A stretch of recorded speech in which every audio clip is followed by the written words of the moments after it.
Assalamualaikum warahmatullahi wabarakatuh. Salam sejahtera, Om Swastiastu, Namo Buddhaya, salam kebajikan.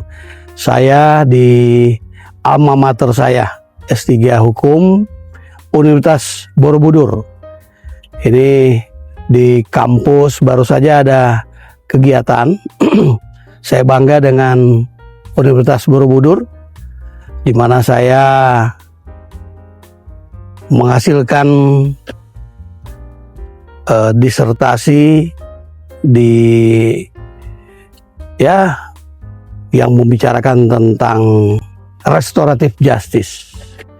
Karena bidang saya adalah latar belakang kepolisian, maka restoratif justice itu justru yang saya kaji dan saya teliti berkaitan dengan bagaimana pelaksanaan secara teknis restoratif justice oleh penyidik Polri.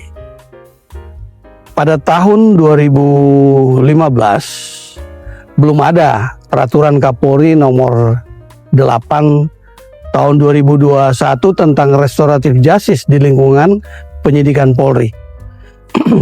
Namun demikian, praktek restoratif justice sebenarnya sudah mengejawantah di dalam pelaksanaan kegiatan penyidikan, walaupun masih debatable antara penyidik, atasan penyidik, juga pengawas penyidik, baik Biro Pengawasan Penyidikan, juga pengawas internal dari Divisi Hukum, Divisi Propam, maupun Inspektorat Pengawasan Umum.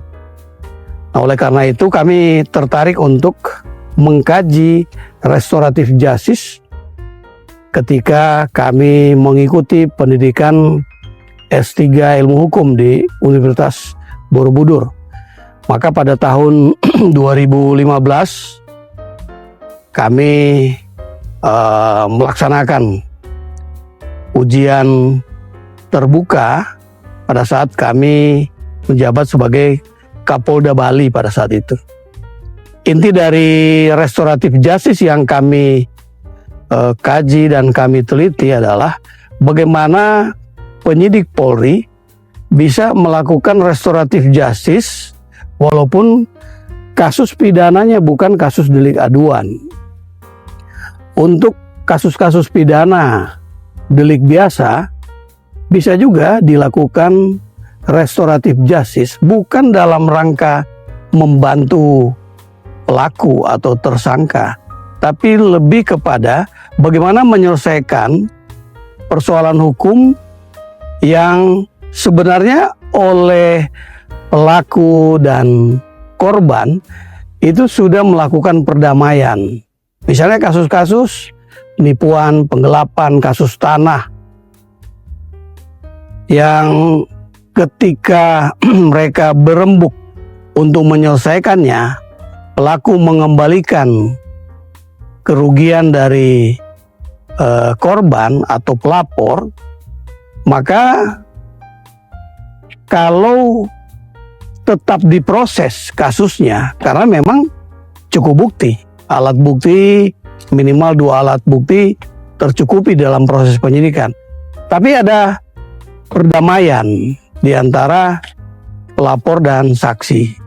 Nah, itu kami kemudian melihat ada peluang dalam pasal 7 ayat 1 huruf J, yaitu penyidik berwenang melakukan tindakan lain menurut hukum yang bertanggung jawab. Pasal 7 ayat 1 huruf J itu acuannya bisa dibaca di dalam penjelasan pasal 5 ayat 1 KUHP. Ada persyaratan bagaimana melakukan diskresi kepolisian di bidang penyidikan. Nah, pada tahun 2014 ada undang-undang administrasi pemerintahan yang juga menyangkut diskresi di bidang administrasi pemerintahan. Itu juga kami ambil sebagai penguat untuk dilakukannya diskresi kepolisian untuk menyelesaikan kasus pidana yang sedang diproses oleh penyidik Polri dengan konsep restoratif justice. Jadi ketika mereka berdamai, saya membuat berita acara pemeriksaan saksi maupun tersangka lanjutan setelah perdamaian, di mana saksi menyatakan mencabut kembali keterangan-keterangannya pada berita acara pemeriksaan saksi terdahulu sebagai alat bukti. Nah, ketika saksi sudah mencabut, demikian juga diperkuat oleh BAP tersangka menyatakan mereka sudah berdamai, maka dalam KUHP pasal 109, di mana proses penyidikan itu bisa dihentikan dengan dasar tidak cukup bukti, kasus ini yang tadinya cukup bukti menjadi tidak cukup bukti ketika saksi korban mencabut keterangan kesaksiannya sebagai alat bukti utama, sehingga kasus ini menjadi tidak cukup bukti dan kita bisa menghentikannya. Inilah restoratif justice yang bisa dilakukan pada saat sebelum peraturan Kapolri nomor 8 tahun 2021 diterbitkan. Nah, sekarang ini sudah ada Undang-Undang nomor 1 tahun 2023 di pasal 5 tentang KUHP. Jadi Undang-Undang nomor 1 tahun 2023 tentang KUHP, pasal 5 dan pasal 264 menjelaskan tentang restoratif justice.